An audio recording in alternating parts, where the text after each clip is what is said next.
Uy, Philippines! Mga kaakibat, napanood nyo na ba ang trailer ng bagong DreamWorks animation film na Forgotten Island?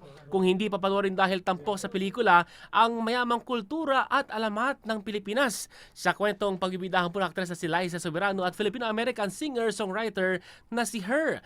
Ang dalawang magkaibigan na maghihiwalay na sana ng landas ng magtapos sa high school ay aksidente pong nahulog sa portal at napunta sa isang mahiwagang lugar. Napadpad sila sa isla ng Nakali na puno ng mythical creatures na hango sa mga kwentong Pinoy. Kapansin-pansin po sa trailer ang kultura ng Pinoy gaya ng jeepney na may mabuhay signboard, ang nilalang na hawig ng Ibong Adarna at ang portal na hugis araw mula sa watawat ng Pilipinas. Bukod po kina Liza Soberano at Her, kasama rin sa cast sina Dea Salonga at Dalig de Leon, Manny Jacinto, Jokoy at iba pa.